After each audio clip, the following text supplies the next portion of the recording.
Hello students, welcome to Smart Tutors. Today we are going to discuss a topic of MES 104, that is Planning and Management of Higher Education. The topic of discussion is, as a university teacher, how would you plan and organize classroom for students learning? आज हम लोग discuss करेंगे कि एक विश्वविद्यालय के शिक्षक के रूप में आप छात्रों को सीखने के लिए अपने क्लासरूम को किस तरह से प्लान करेंगे, किस तरह से ऑर्गेनाइज करेंगे।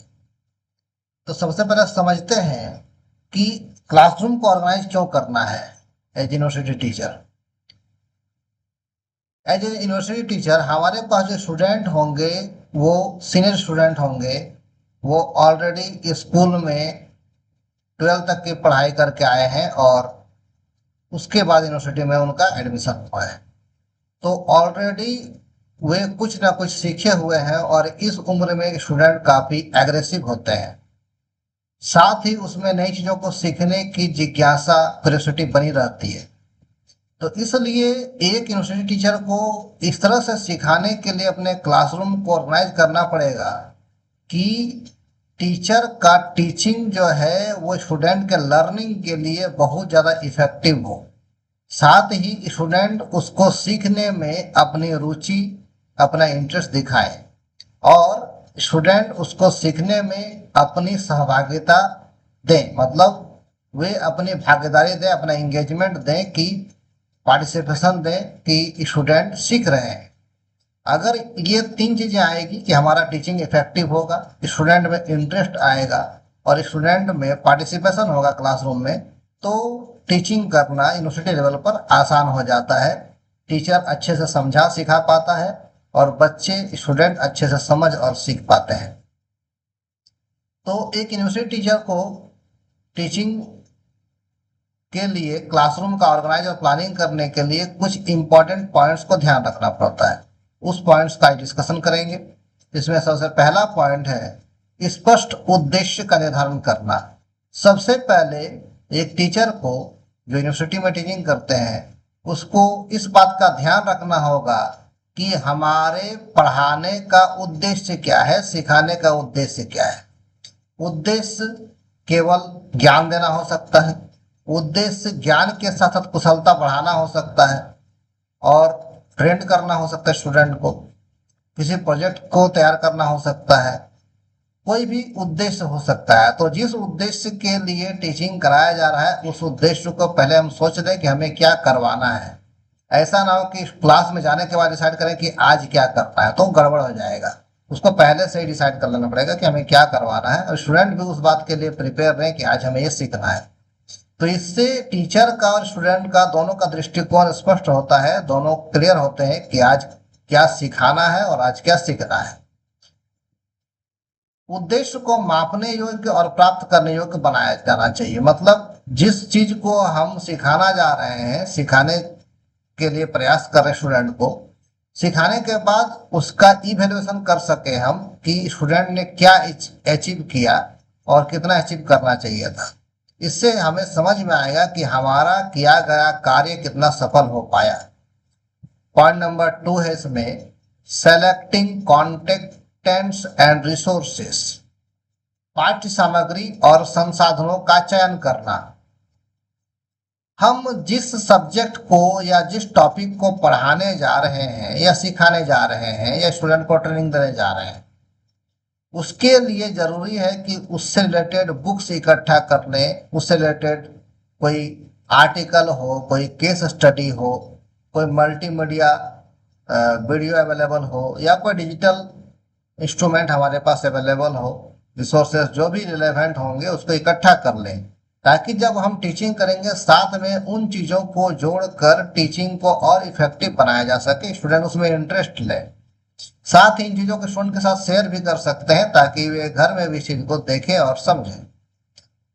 इसके साथ साथ छात्रों की बहुत सारी पृष्ठभूमि होती है, उनको ध्यान रखना पड़ेगा कि छात्र उसमें इंटरेस्ट ले रहे हैं कि नहीं, उस चीज में उनका आकर्षण हो रहा है कि नहीं। सामग्री को, जो मटेरियल हमारे पास अवेलेबल है उसको इजीली स्टूडेंट को अवेलेबल करा दें और सीखने के लिए उनको प्रोत्साहित करें। पॉइंट नंबर 3 है मिक्सिंग टीचिंग मेथड्स, शिक्षण विधियों का मिश्रण।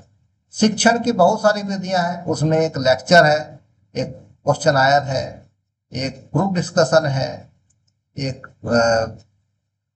प्रोजेक्ट वर्क है। तो इस तरह से जितने भी तरह का टीचिंग मेथड है, इन टीचिंग मेथड का हमको प्रॉपर यूज करना पड़ेगा अपने यूनिवर्सिटी क्लासरूम में।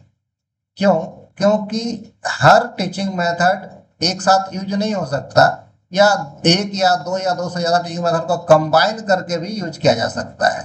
फॉर एग्जाम्पल, अगर हम लेक्चर दे रहे हैं और साथ में उस चीजों को प्रैक्टिकली भी समझाना है, तो केवल लेक्चर दे देने से स्टूडेंट समझ नहीं पाएंगे, उसको कुछ करके बनाकर भी दिखाना पड़ेगा और उसमें स्टूडेंट को भी इन्वॉल्व करना पड़ेगा। इसके साथ हम ग्रुप डिस्कशन करके ये देख सकते हैं कि स्टूडेंट कितना सीख पा रहे हैं, उनके कार्यों का एनालिसिस हो जाएगा और जो कमजोर स्टूडेंट है उन्हें सीखने में सहायता मिलेगी। और साथ ही जैसे हमारा क्लास एंड हो गया तो कुछ क्वेश्चन बना ले, स्टूडेंट से पूछें, इससे क्या होगा कि उसके अंदर सीखने की लालसा बढ़ेगी और स्टूडेंट कितना समझ पा रहे हैं ये बात टीचर को समझ में आ जाएगी। इसके साथ साथ कुछ प्रोजेक्ट वर्क भी रखा जाए ताकि स्टूडेंट खुद से भी कुछ काम करें और उसको हम डिस्प्ले कर सकते हैं, लोगों को दिखा सकते हैं। इसके साथ साथ कुछ डेमोन्स्ट्रेशन दे करके, कुछ एग्जाम्पल दे के भी क्लासरूम के माहौल को पॉजिटिव किया जा सकता है ताकि स्टूडेंट सीख सकें। Point number 4, organising physical and digital classroom. Classroom मुख्य रूप से 2 प्रकार के होंगे, एक भौतिक कक्षा और डिजिटल कक्षा। भौतिक कक्षा वो है जहां पर स्टूडेंट टीचर एक जगह प्रेजेंट होकर एक क्लासरूम के अंदर बैठते हैं और सीखने सिखाने का काम करते हैं। और डिजिटल क्लासरूम वो है जहां स्टूडेंट अपने घर में है, टीचर अपने घर में है और दूर दूर से ही वे वीडियो के थ्रू या किसी प्लेटफॉर्म से जुड़ते हैं। उसके बाद एजुकेशन का काम शुरू होता है। तो यहाँ पर अगर फिजिकल क्लासरूम है तो बैठने की प्रॉपर व्यवस्था होनी चाहिए,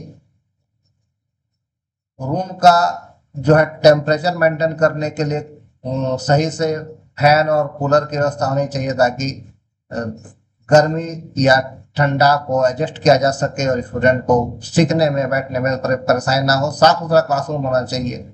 अगर हम डिजिटली इन्वायरमेंट प्रोवाइड कर रहे हैं तो स्मार्ट बोर्ड होने चाहिए, प्रोजेक्टर होने चाहिए, ऑनलाइन प्लेटफॉर्म होने चाहिए। साथ ही एक सही समय पर काम होना चाहिए, मतलब पहले से हमारा समय फिक्स होना चाहिए कि इस समय से लेकर इस समय तक काम पूरा होगा और इतने देर में हम किस टॉपिक पर डिस्कस करेंगे, कौन कौन सी एक्टिविटी करेंगे, ये सब उसमें होना चाहिए। Point number 5, engagement and motivation, सहभागिता और प्रेरणा।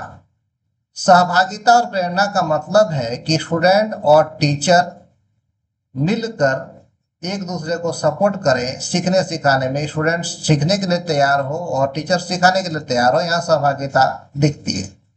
प्रेरणा का मतलब होता है कि स्टूडेंट को कहीं ना कहीं से मोटिवेशन मिलना चाहिए। मोटिवेशन स्टूडेंट को कहीं बाहर से मिला होता है, टीचर से मिला होता है, किसी बुक से मिला होता है, किसी वीडियो से मिला होता है, या सेल्फ मोटिवेशन भी स्टूडेंट का हो सकता है।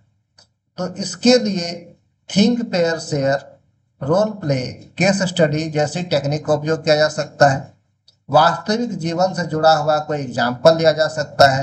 छात्रों को प्रश्न पूछकर किसी विषय के बारे में उसकी उत्सुकता बढ़ाकर उनको प्रोत्साहित किया जा सकता है सीखने के लिए। Point number 6, assessment and feedback, मूल्यांकन और प्रतिक्रिया। टीचर ने क्लासरूम का अरेंजमेंट किया, ऑर्गेनाइज किया और क्लासरूम में अपनी बात को बताकर पढ़ाने का, समझाने का प्रयास किया, लेकिन स्टूडेंट कितना सीख पाया उसका वैल्यूएशन करना भी जरूरी है। इसके लिए हम लोग असेसमेंट एंड फीडबैक टेक्निक का यूज करते हैं। इसके लिए टीचर छोटे छोटे क्विज ऑर्गेनाइज कर सकते हैं, असाइनमेंट बनवाने दे सकते हैं स्टूडेंट को, और कुछ वर्बली क्वेश्चन पूछकर भी पता लगा सकते हैं कि हमने जो सिखाया बच्चे सीख पाए या नहीं। इसका रिजल्ट तुरंत मिल जाता है और स्टूडेंट की क्रिएटिविटी दिखती है। उनका फीडबैक देने से ये पता चलता है कि स्टूडेंट क्या सीख पाया और कितना इफेक्टिव हमारा लर्निंग या टीचिंग हो पाया। छात्रों की प्रगति पर नजर रखना भी जरूरी होता है, क्योंकि कितना प्रोग्रेस हो रहा है, जो कमजोर स्टूडेंट है वो कितना सीख पा रहे हैं या जो तेज स्टूडेंट है वो कितना सीख पा रहे हैं, दोनों में अंतर हो जाता है। तो प्रोग्रेस हो रहा है कि नहीं, इस बात पर भी टीचर को ध्यान रखना पड़ेगा। खासकर जो तेज स्टूडेंट है उसको स्पेशल ध्यान रखना पड़ेगा, जो कमजोर स्टूडेंट है उनको तो ध्यान रखना ही है। कहीं ऐसा ना हो कि हम कमजोर को सिखाते जा रहे हैं तो इसमें जो तेज स्टूडेंट है वो बोर फील कर रहे हैं कि मुझे तो कुछ सिखा नहीं रहे हैं, या अगर हम तेज स्टूडेंट पर ध्यान दे रहे हैं तो कमजोर स्टूडेंट को ऐसा ना लगे कि हमें नजरअंदाज किया जा रहा है। दोनों को ध्यान में रखते हुए दोनों को वर्क देकर हम सिखाने का काम कर सकते हैं।